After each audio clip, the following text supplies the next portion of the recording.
मैं मीनाक्षी शुक्ला एक बार पुनः आप सभी का स्वागत करती हूँ आपके अपने प्लेटफॉर्म वनडे एग्जाम स्टडी में। तो साथियों, जैसा कि पता है कि पर डे हमारी 2 बजे की क्लास होती है और आज आपको ये क्लास जो मिल रही है वो आपको बहुत ही महत्वपूर्ण क्लास आपके लिए होने वाली है। आप देख रहे होंगे उसमें पहला क्वेश्चन आपको दिख रहा होगा, लिखा है राज्यसभा के गठन में अनुभव एवं सेवा का प्रतिनिधित्व देने वाले भारतीय संविधान निर्माता निम्नलिखित उदाहरण से प्रभावित हुए। कहने का मतलब यह है कि जो हमारे संविधान में राज्यसभा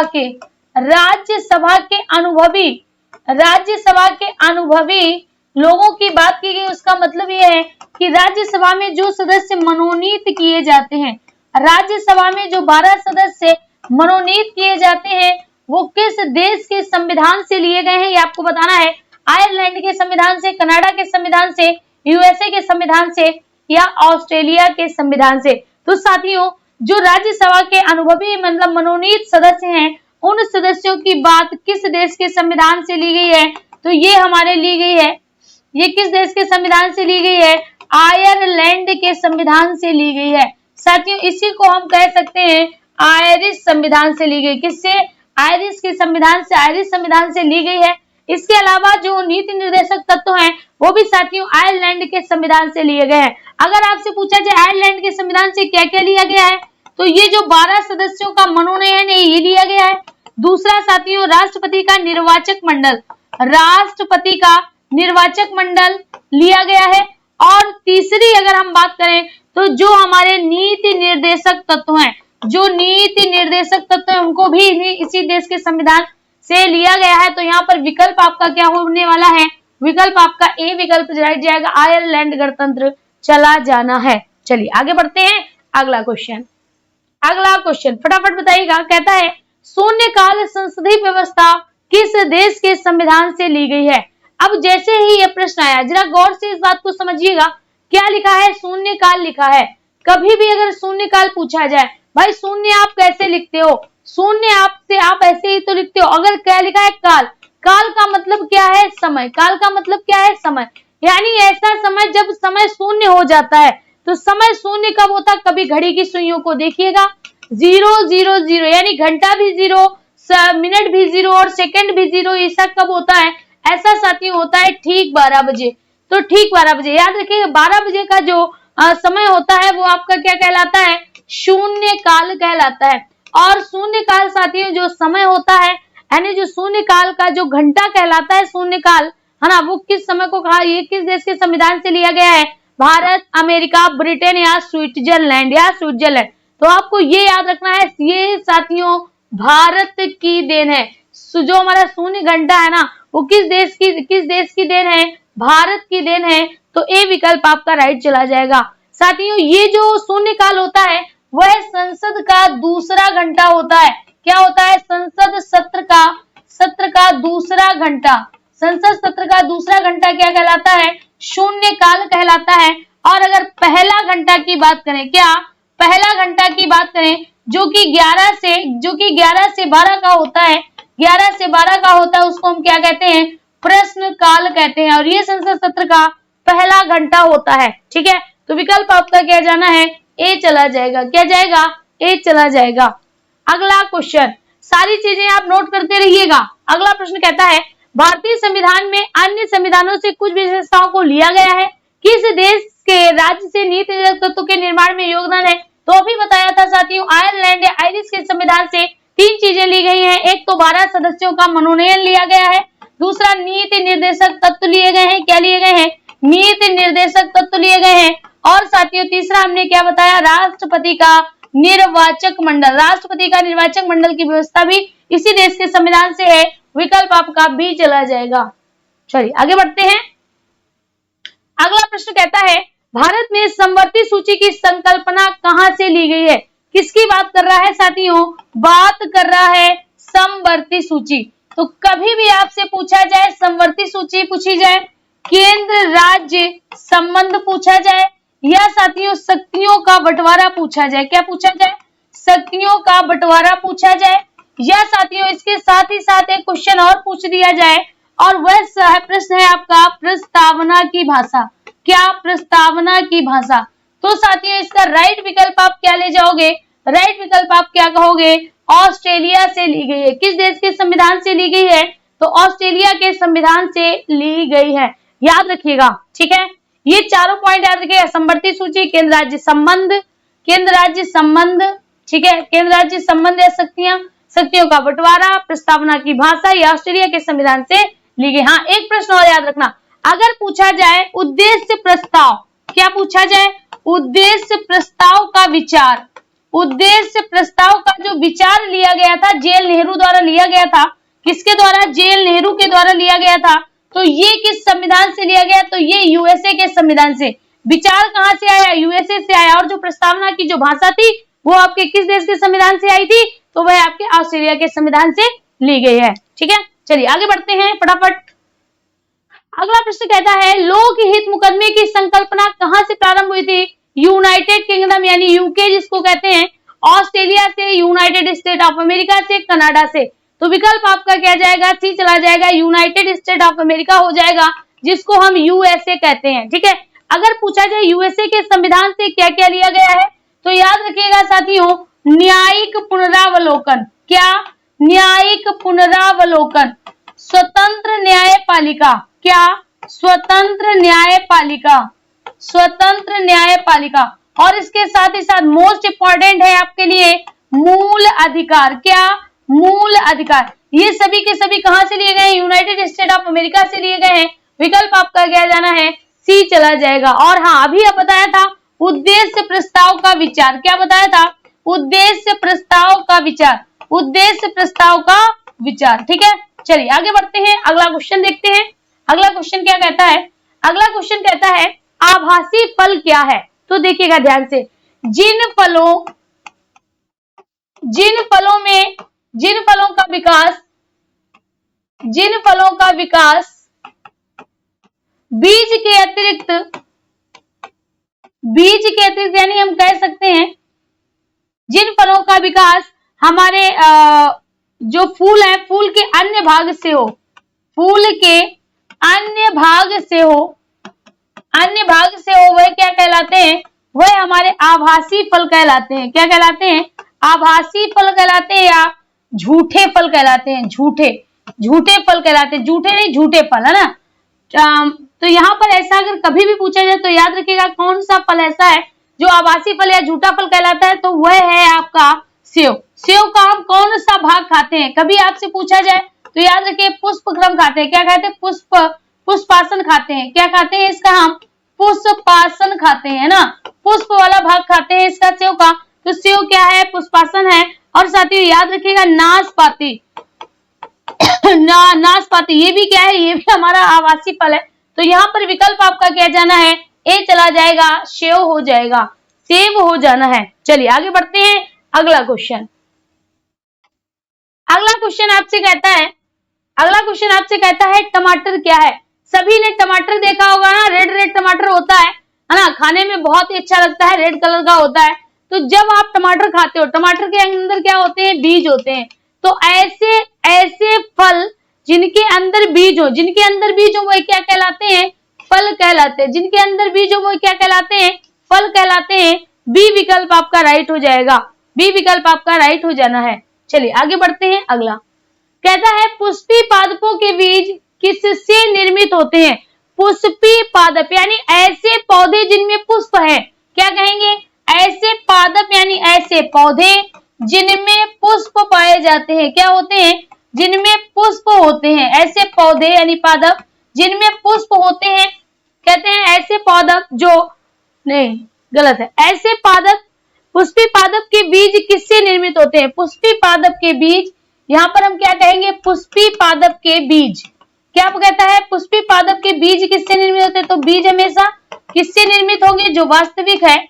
देखिएगा जिनका जो पुष्पी पादप है वो आपके क्या होते हैं, वास्तविक फल देंगे, ये क्या देंगे, वास्तविक फल देंगे।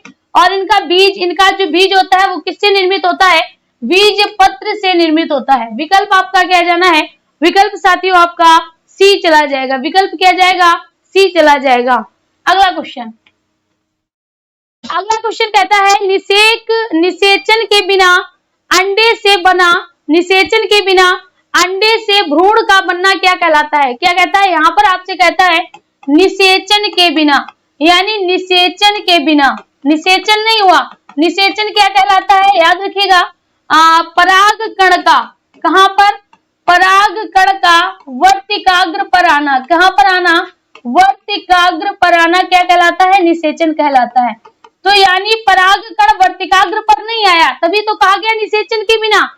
निषेचन यानी ये जो क्रिया है ये क्रिया नहीं हुई, तो निषेचन के बिना, निषेचन के बिना क्या बना है आपका? अंडे में भ्रूण का बनना, यानी इसके बिना जो भ्रूण बना है वह क्या कहलाएगा? वह साथियों अनिषेक जनन कहलाएगा, क्योंकि जनन तो हुआ नहीं है, निषेचन तो हुआ नहीं है, लेकिन फिर भी फल बना तो क्या कहलाएगा?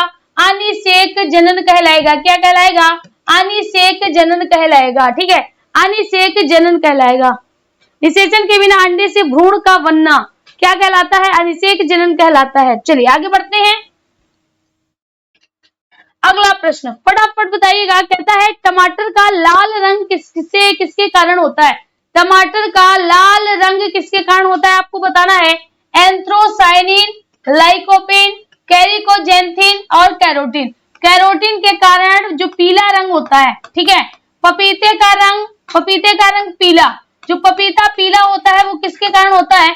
कैरिकोजेंथिन के कारण होता है। लाइकोपेन के कारण क्या होता है? लाल रंग होता है किसका? टमाटर का। तो यहाँ पर विकल्प आपका क्या जाएगा? बी चला जाएगा। क्या जाएगा? बी चला जाना है। चलिए आगे बढ़ते हैं, फटाफट बताइएगा, भारतीय राष्ट्रीय कांग्रेस की स्थापना कहाँ हुई थी? भारतीय राष्ट्रीय कांग्रेस की स्थापना कब हुई थी? जल्दी से बताइएगा, याद रखिएगा साथियों, 28 दिसंबर 1885 में, 28 दिसंबर 1885 में गोकुलदास विश्वविद्यालय में, गोकुलदास महाविद्यालय में सर ए ओ ह्यूम के द्वारा, किसके द्वारा?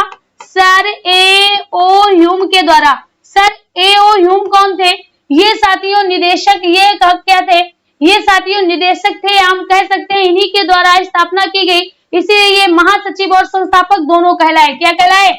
महासचिव भी कहलाए और संस्थापक भी कहलाए, दोनों महासचिव, ठीक है, और क्या कहलाए? संस्थापक कहलाए। दोनों चीजें आपको याद रखनी है। समय क्या था? 1885, याद रखिए 1950, बंग भंग यानी बंगाल विभाजन, बंग भंग 1905, 1857 की क्रांति, ठीक है, ये सारी बातें आपको याद रखना है। यहाँ पर आगे बढ़ते हैं और अगला प्रश्न देखते हैं। कहता है बंगाल में निम्नलिखित में से कौन सा कारखाना डचों ने स्थापित किया था? देखिएगा, अगर हम बात करें डच की, किसकी बात करें? डच, तो डचों ने सबसे पहले जो अपना कारखाना बनाया था, अपना कोठी बनाया था, अपनी फैक्ट्री बनाई थी, तो साथियों अगर पूछा जाए कहाँ बनाई थी, तो याद रखिएगा साथियों, कहाँ बनाई थी? हुगली में बनाई थी। कहाँ बनाई थी? हुगली नदी के किनारे बनाई थी, हुगली नदी के किनारे बनाई थी, इसीलिए इनकी कोठी को नाम क्या दिया गया था? हुगली, क्योंकि उस क्षेत्र को हुगली के नाम से ही जाना जाता है। विकल्प आपका क्या जाएगा? सी चला जाएगा। विकल्प क्या जाएगा? सी चला जाएगा। चलिए अगला प्रश्न देखते हैं। अगला प्रश्न क्या कहता है? अगला प्रश्न आपसे कहता है भारत में क्षेत्रीय शासक को प्रभावित करने वाला पहला यूरोपीय राष्ट्र कौन था? ये आपको बताना है। ब्रिटेन था, हॉलैंड था, फ्रांस था या पुर्तगाल था? तो आप सभी को साथियों याद होगा कि सबसे पहले जो भारत में आए थे, सबसे पहले भारत में कौन सा यूरोपीय आया था? तो आप कहोगे पुर्तगाल आया था। कौन आया था? पुर्तगाली। और पुर्तगाली कौन आया था? वास्को डिगामा आया था, जिसका स्वागत करने के लिए जमोरिन कहाँ पहुंचा था? कालीकट पहुंच गया था। तो यहाँ पर जो विकल्प होने वाला है राइट, वो आपका क्या जाएगा? डी चला जाएगा, पुर्तगाल हो जाएगा। कौन जाएगा? पुर्तगाल हो जाएगा। याद रखिएगा, तो पहला यूरोपीय व्यापारी कौन आया था? पुर्तगाल से आए थे, और ऐसा आने वाला पहला व्यक्ति कौन था? वास्को डिगामा था। चलिए आगे बढ़ते हैं। अगला प्रश्न कहता है फ्रेंच ईस्ट इंडिया कंपनी की स्थापना इस साल हुई थी। यानी आपको बताना है जो फ्रेंच ईस्ट इंडिया कंपनी है वो उसकी स्थापना कब हुई थी? 1664, 1660, 1656 या 1680 या 1680। तो साथियों याद रखिएगा 1664 में French east India India company, French east India company की स्थापना हुई। यानी ये कौन थे? ये साथियों फ्रांसीसी थे। ये कौन थे? फ्रांसीसी थे। किस देश से आए थे? फ्रांस से आए थे। तो यहाँ पर विकल्प आपका क्या होने वाला है? 1664 होने वाला है। और ये साथियों 1760 में वांडीवास के युद्ध में 1760 में वांडीवास के युद्ध में अंग्रेजों के द्वारा क्या किए गए? इनकी बॉडी को बास कर दिया गया, यानी भगा दिए गए। तो विकल्प आपका क्या जाएगा? ए विकल्प चला जाएगा। 1664 ईस्वी हो जानी है। 1664 ईस्वी राइट हो जाएगा। चलिए आगे बढ़ते हैं। अगला प्रश्न जल्दी से करते हैं इस टेस्ट सीरीज को। कहता है गोवा में सती प्रथा पर रोक लगाने वाला पुर्तगाली गवर्नर कौन था? अल्बुकर्क, क्रेवाल, अल्मीडा या डी ब्रैगेंजा। याद रखिए साथियों, अगर गोवा की बात कर रहा है कि गोवा में सती प्रथा को किसने रोका, तो याद रखिएगा गोवा में सती प्रथा पर रोक किसने लगाई थी साथियों? अल्बुकर्क ने लगाई थी। किसने लगाई थी? अल्बुकर्क ने लगाई थी। इसको कहा जाता है राजा राममोहन राय का पूर्वगामी। क्या कहा जाता है? राजा राममोहन राय का पूर्वगामी के नाम से जाना जाता है। और अल्बुकर्क ने ही साथियों 1510 में ही यूसुफ आदिल शाह से गोवा छीन लिया था। यूसुफ आदिल शाह कहाँ का शासक था? बीजापुर का शासक था। और इससे क्या कर लिया था? गोवा को छीन लिया था। ठीक है, ये बातें आपको आई होप याद होगी। तो विकल्प आप क्या लगाइएगा? ए लगाइएगा। क्या लगाइएगा? ए को लगाइएगा। ठीक है, यहाँ पर सारी बातें आपको क्लियर हो गई होंगी। चलिए आगे बढ़ते हैं। अगला प्रश्न कहता है मद्रास किस दुर्ग के नाम से जाना जाता है? तो साथियों जो मद्रास है, मद्रास वर्तमान में चेन्नई के नाम से जाना जाता है। और मद्रास का जो दुर्ग है उसको क्या कहा जाता है? आप देखिएगा यहाँ पर Saint George, William, Saint David और जॉन। तो याद रखिए साथियों सेंट जॉर्ज के द्वारा स्थापित किया गया, इसीलिए इसको सेंट जॉर्ज फोर्ट के नाम से जाना जाता है। जबकि जो कलकत्ता में है उसको सेंट विलियम फोर्ट के नाम से जाना जाता है। सेंट विलियम फोर्ट कहाँ है? कलकत्ता में है। और जॉर्ज फोर्ट कहाँ है? मद्रास में है। तो यहाँ पर विकल्प आपका क्या जाएगा? ए चला जाएगा। सेंट जॉर्ज दुर्ग मतलब फोर्ट होता है। तो विकल्प आपका क्या जाना है? विकल्प साथियों आपका ए चला जाएगा। क्या जाएगा? ए चला जाएगा। चलिए आगे बढ़ते हैं। अगला क्वेश्चन कहता है जब लाल, नीले तथा हरे प्रकाश का पुंज, यानी कहने का मतलब है मान लीजिए ये लाल है, ठीक है, ये क्या है? लाल है। अब देखिएगा दूसरा क्या है साथियों? ये आपका हरा है। और तीसरा क्या है? तीसरा साथियों आपसे नीला है। क्या है? आपसे कह दिया नीला है। यानी आपसे कहा लाल, हरा, नीला। लाल ले लेते हैं। कहता है एक तो लाल है, क्या है? लाल है, दूसरा हरा है, नीला है। जब तीनों कहते हैं तीनों एक स्थान पर पड़ेंगे, मानिए यहाँ पर स्थान पर पड़े तो हमेशा उसका रंग कैसा होगा? सफेद होगा। ये बात आप याद रखिएगा। विकल्प आपका क्या जाएगा? डी चला जाएगा। इसीलिए जो इंद्रधनुष यानी जो आपकी CFL आती है ना, या जो लाइट होती है, सूर्य के प्रकाश का रंग हमेशा कैसा होता है? व्हाइट कलर का होता है, क्योंकि उसमें साथियों 7 रंगों का समूह होता है, जिनमें मेन रंग आपके होते हैं लाल, नीले और हरे। लाल, नीले और हरे जब ये इकट्ठा होता है ना तो क्या बनाता है? व्हाइट कलर बना देता है, सफेद हो जाता है। चलिए आगे बढ़ते हैं। अगला प्रश्न कहते हैं वायुमंडल में प्रकाश के वितरण का कारण क्या है? देखिएगा साथियों यहाँ से क्या निकला? सूर्य आया है ना, या जब सूर्य का प्रकाश आया तो जो वायुमंडल है, वायुमंडल में क्या है? डस्ट के पार्ट है। वायुमंडल में क्या है साथियों? डस्ट के पार्ट है, यानी धूल के कण है। तो जब ये जो रे आती है ना, रे जब इन धूल के कणों से टकराती हैं तो साथियों ये क्या करती है? स्कैटरिंग कर जाती हैं, बिखर जाती हैं। तो अगर कभी भी आपसे पूछा जाए वायुमंडल में प्रकाश के विसरण का कारण क्या होता है, तो आप क्या कहिएगा? यहाँ पर विकल्प हो जाएगा धूल कण से टकराकर ये स्कैटर कर जाती हैं, बिखर जाती हैं। तो विकल्प आपका क्या जाएगा? बी चला जाएगा। धूल के कण यानी डस्टिंग पार्टिकल्स होते हैं। ठीक है, चलिए आगे बढ़ते हैं। अगला पॉइंट कहता है मृग तृष्णा किसका उदाहरण है? अपवर्तन, पूर्व आंतरिक अपवर्तन, विक्षेपण का या विवर्तन का? तो याद रखिए साथियों पूर्ण आंतरिक परावर्तन। और इसी मृग तृष्णा के कारण ही जब रेत पर सूर्य का प्रकाश पड़ता है, जब रेत पर सूर्य का प्रकाश पड़ता है तो हमें क्या नजर आता है? पानी जैसा नजर आता है, पानी जैसा नजर आता है। ये साथियों क्या है? ये एक मृग तृष्णा है, यानी सिर्फ और सिर्फ एक छलावा होता है या हमको धोखा होता है, उसी को क्या कहते हैं? मृग तृष्णा के नाम से जाना जाता है। ये पूर्ण आंतरिक परावर्तन होता है। बी विकल्प आपका राइट चला जाएगा। क्या जाएगा? बी विकल्प आपका राइट हो जाना है। चलिए आगे की तरफ बढ़ते हैं और देखते हैं अगला क्वेश्चन क्या कहता है।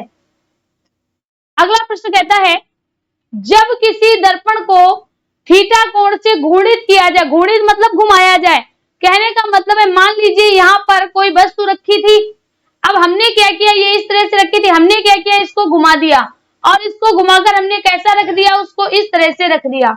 तो अगर किसी वस्तु को अगर हम थीटा कोण पर घुमाते हैं तो वह हमें मिरर में, तो वह ये मिरर लगा है, मिरर मतलब दर्पण, तो वह हमें दर्पण में कितनी घूमी नजर आएगी? याद रखिएगा साथियों, दर्पण में वह हमको 2 थीटा कोण घूमी नजर आएगी। कितनी? 2 थीटा कोण घूमी नजर आएगी। डी विकल्प आपका राइट हो जाएगा। क्या होगा? डी विकल्प आपका राइट हो जाएगा। अगर हम किसी चीज को 2 थीटा घुमाएंगे तो दर्पण में 4 थीटा हो जाएगी। अगर हम उसको सामने से 60 अंश का घुमाएंगे तो दर्पण में 120 अंश का घूम जाएगी। ये याद रखिएगा, जो भी हम वस्तु के साथ करेंगे प्रतिबिंब में उसका डबल हो जाएगा, 2 गुना हो जाएगा। ठीक है, विकल्प आपका क्या हो जाना है? डी हो जाएगा।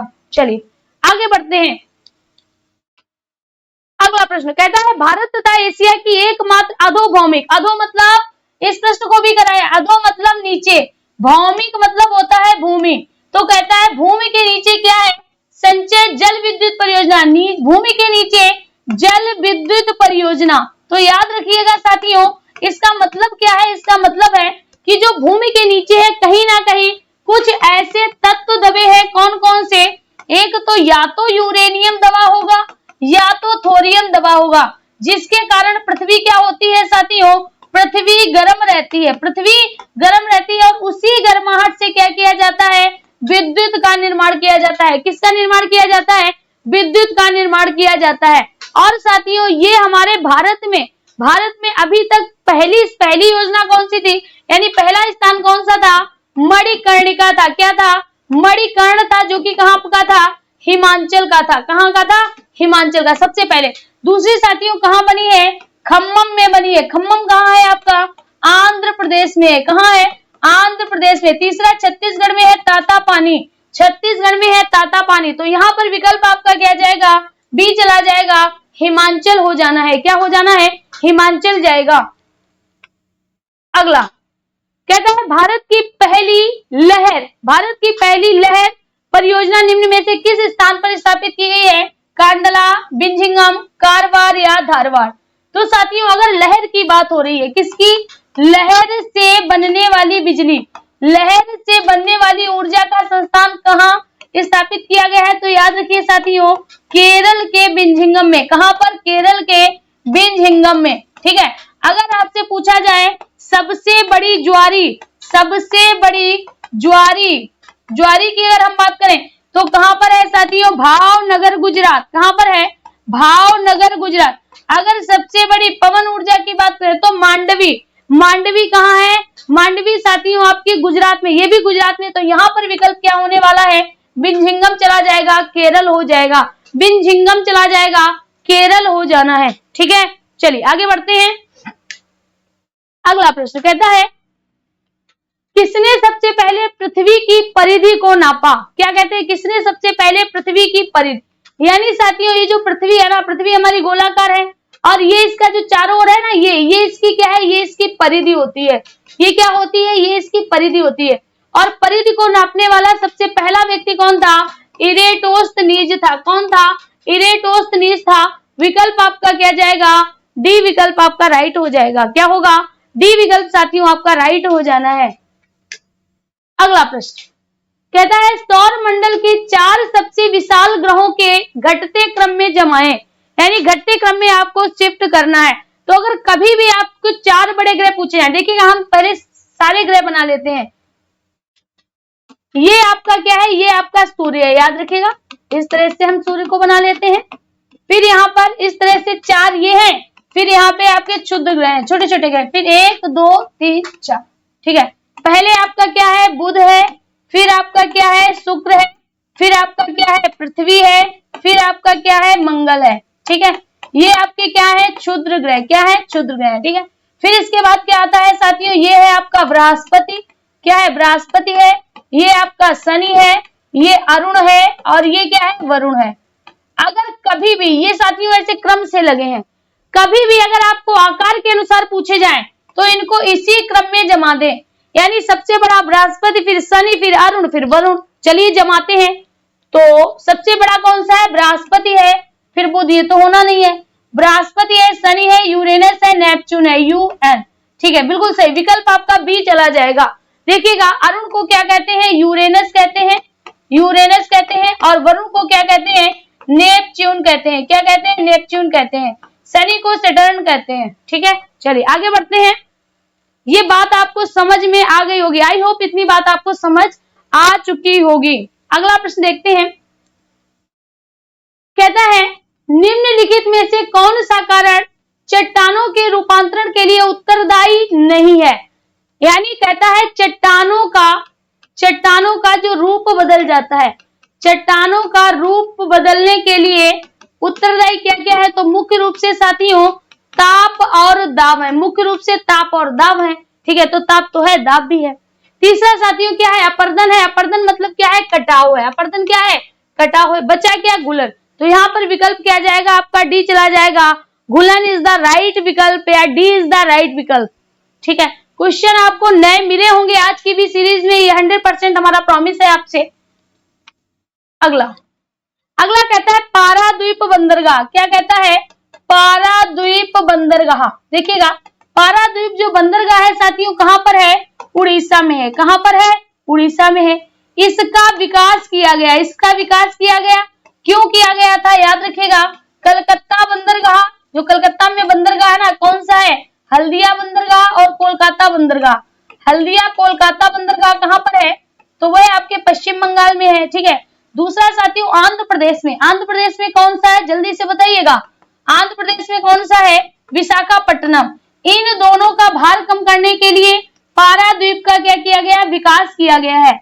पाराद्वीप दूसरा गहरा बंदरगाह है, पाराद्वीप दूसरा गहरा बंदरगाह है, ठीक है, याद रखिएगा। तो यहाँ पर जो विकल्प जाएगा वो क्या चला जाएगा, उड़ीसा चला जाएगा। पश्चिम बंगाल में आपका हल्दिया है, कर्नाटक में क्या है, कर्नाटक में आपका न्यू मंगलोर है, केरल में कोच्चि है। सारी चीजें याद रखनी चाहिए, यहाँ पर विकल्प आपका डी चला जाएगा। अगला प्रश्न कहता है चेन्नई और विशाखापट्टनम को कौन सा राष्ट्रीय राजमार्ग जोड़ता है, क्या कहता है। यहाँ पर आपसे प्रश्न थोड़ा बदल दिया गया, कहता है चेन्नई और विशाखापट्टनम को। चलिए तो देखिएगा, यहाँ पर हमने क्या किया, यहाँ पर कोलकाता बनाया, यहाँ पर दिल्ली बनाया, यहाँ पर आपका मुंबई बनाया, और यहाँ पर आपका चेन्नई बनाया।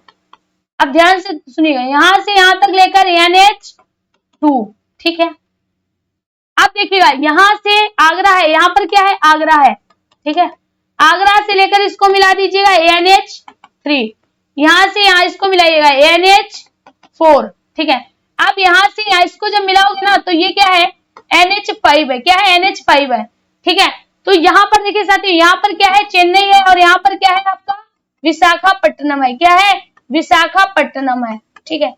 अगर 8 की बात करें, 8 किसको जोड़ता है, दिल्ली को मुंबई से जोड़ता है। 8 क्या करता है, दिल्ली को मुंबई से जोड़ता है। तो यहाँ पर विकल्प आपका क्या हो जाएगा, NH5 हो जाएगा, बी विकल्प आपका राइट हो जाएगा, क्या हो जाएगा, बी विकल्प आपका राइट हो जाएगा, ठीक है। हाँ, बहारागोड़ा तक जाता है, ये भी याद रखना। अगर पूछा जाए ये जो NH5 है कहाँ जाता है, चेन्नई से, और यहाँ पर आपका पड़ता है बहारागोड़ा, उड़ीसा में पड़ता है। बहारागोड़ा कहाँ पड़ता है, उड़ीसा में पड़ता है, यहां तक साथियों जाता है। अगला कहता है वर्षा नद पहाड़ी से निकलने वाली नदी कौन सी है, ये आपको बताना है। लूनी, चंबल, बैगाई या साबरमती। तो साबरमती कहां से निकलती है, जयसमंद झील से निकलती है, ठीक है। चंबल कहां से निकलती है, जानापाव पहाड़ी से निकलती है। लूनी कहां से निकलती है, नाग पहाड़ी से निकलती है। साथियों राइट विकल्प आपका क्या हो जाएगा, बैगाई हो जाएगा।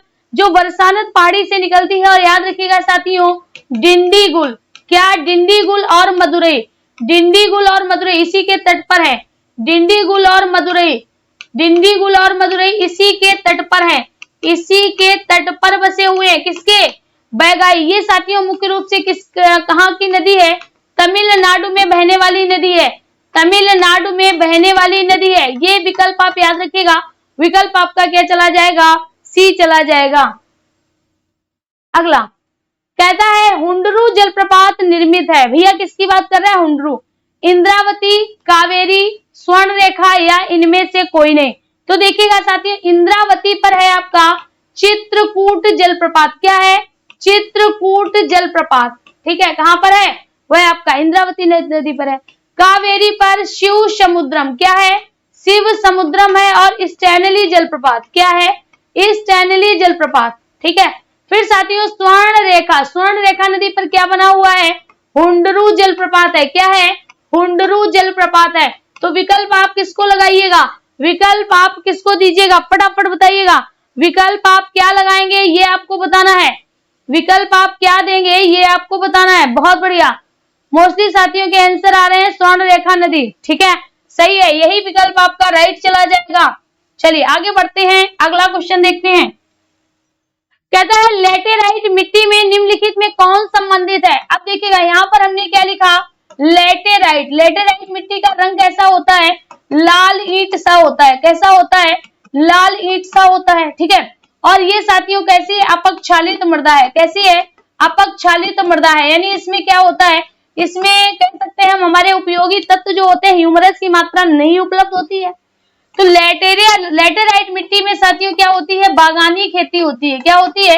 बागानी खेती होती है। ये आपके कहां पर है? पश्चिमी घाट में है। पश्चिमी घाट में मुख्य रूप से अगर पश्चिमी घाट पूछा जाए तो पश्चिमी घाट के केरल में है। फिर साथियों कहाँ है? तमिलनाडु में है। और आपकी मेघालय में। ज्यादा वर्षा के कारण हो जाती है। कैसे होती है? लेटेराइट मिट्टी का कारण क्या है साथियों? ज्यादा वर्षा होती है। क्या होता है? ज्यादा वर्षा होती है। सी विकल्प आपका राइट हो जाएगा। बागानी फसलें हो जाएंगी। क्या हो जाएगी? बागानी फसलें हो जाएंगी। चलिए आगे बढ़ते हैं,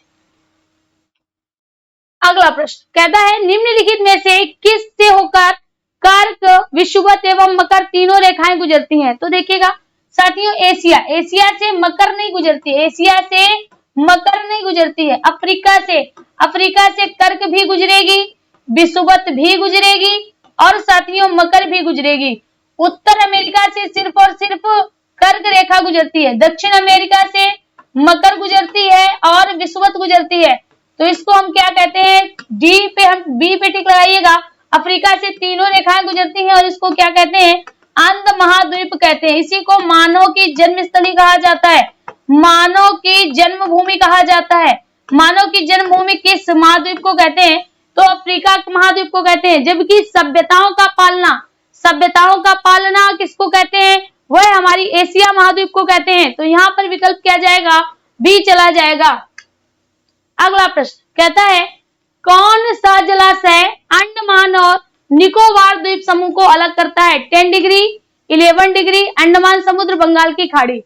अब देखिएगा आपको याद रखना है साथियों, जो हमारा अंडमान निकोबार है, ठीक है, अंडमान जो है, अंडमान 4 भाग में डिवाइड है। ठीक है, आपका उत्तर अंडमान, मध्य अंडमान और ये है आपका दक्षिण अंडमान। इसको कहते हैं लिटिल अंडमान। क्या कहते हैं? लिटिल अंडमान कहते हैं। ठीक है, अब इसके बाद क्या है? इसके बाद है आपका 10 डिग्री चैनल। क्या है?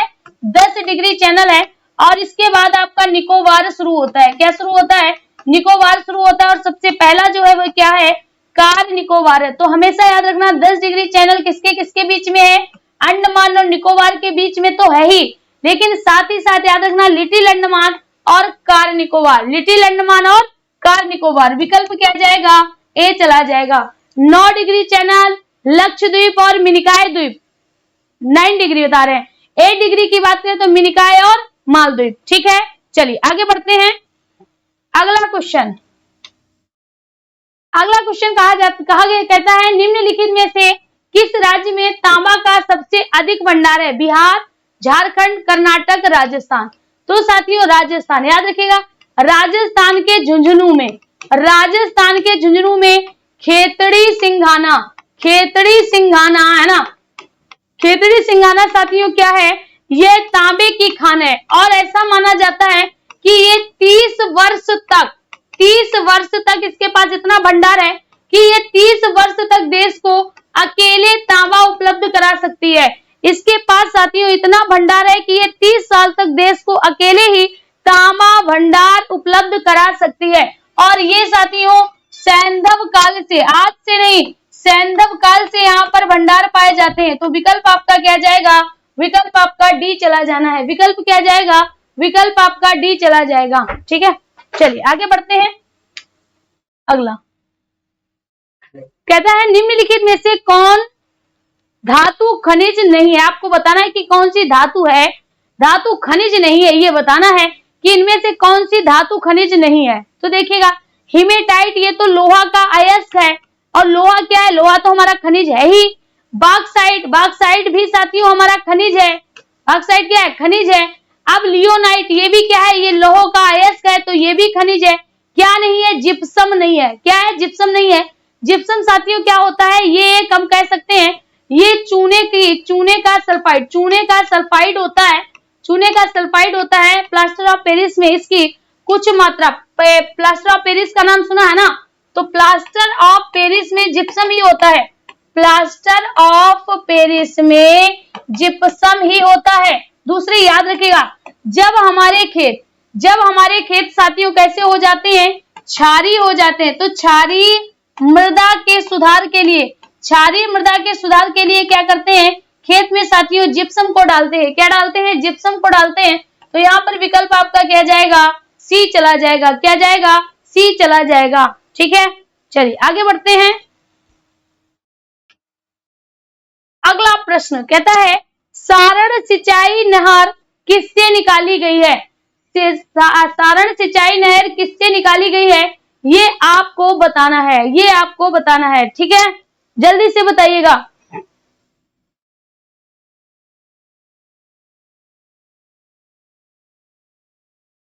अब देखिएगा सबसे पहले क्या है, सोन है, गंगा है, कोसी है और गंडक है। ठीक है, 4 विकल्प दिए हैं। तो याद रखिए साथियों, गंडक नदी पर त्रिवेणी नामक स्थान पर एक बांध बनाया गया। क्या किया गया, यहाँ पर एक बांध बना दिया गया। ठीक है, और इस बांध, जब जैसे कहीं पर नदी बह रही है, अब इस नदी पर हमने क्या किया, बांध बना दिया।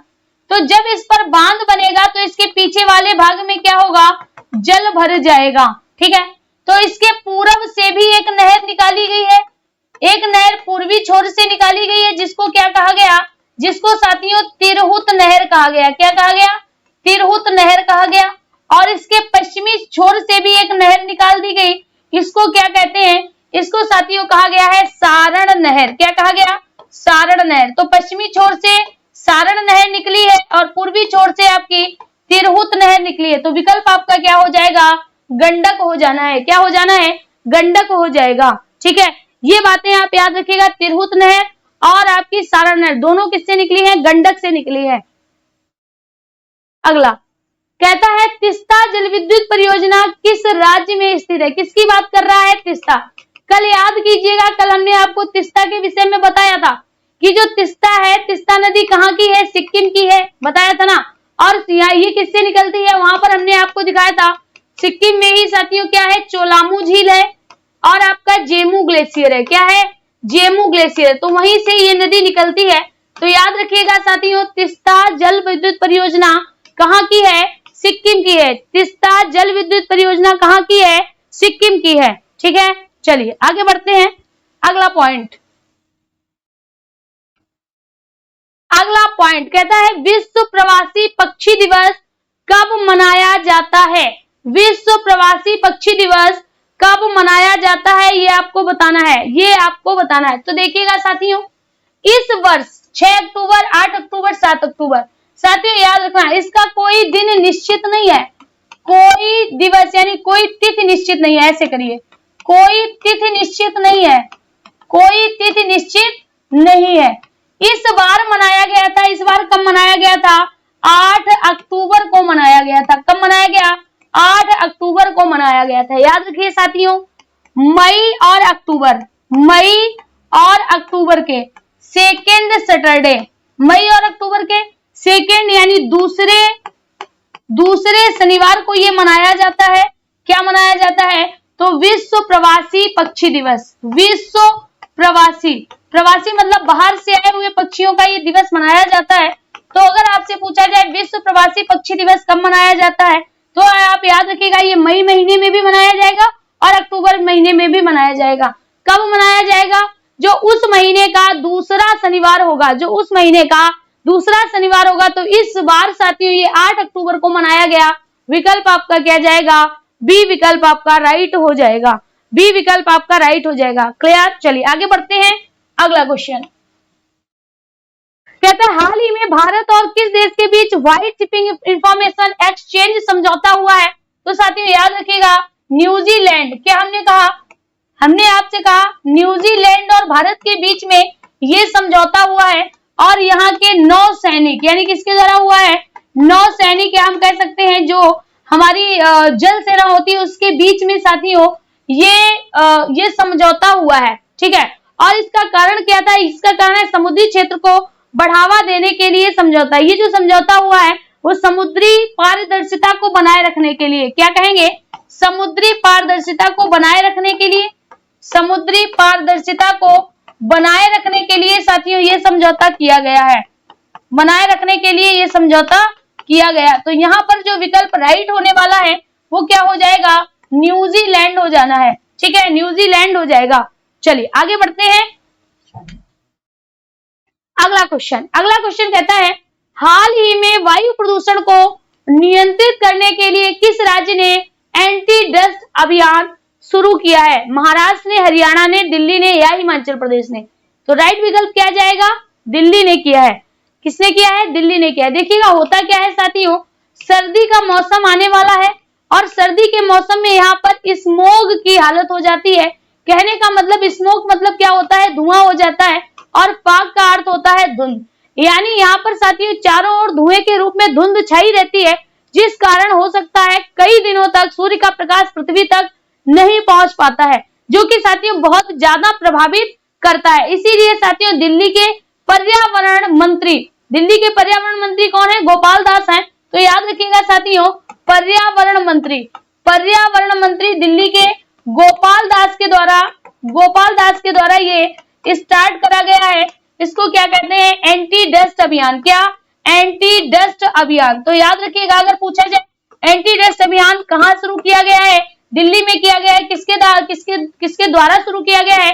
गोपाल दास के द्वारा किया गया है। सर्दी मौसम की स्टार्टिंग होने वाली है, तो विकल्प आपका क्या जाएगा? सी चला जाएगा। क्या जाएगा? सी चला जाएगा। हो गया ना यहाँ तक? चलिए अगला प्रश्न देखते हैं। अगला प्रश्न क्या कहता है? अगला प्रश्न आपसे कहता है हाल ही में किसके नाम पर पहला बहुकला सांस्कृतिक केंद्र खोलने की घोषणा की गई है? रतन टाटा, नीता अंबानी, अटल बिहारी वाजपेयी या इनमें से कोई नहीं? जल्दी से बताइएगा।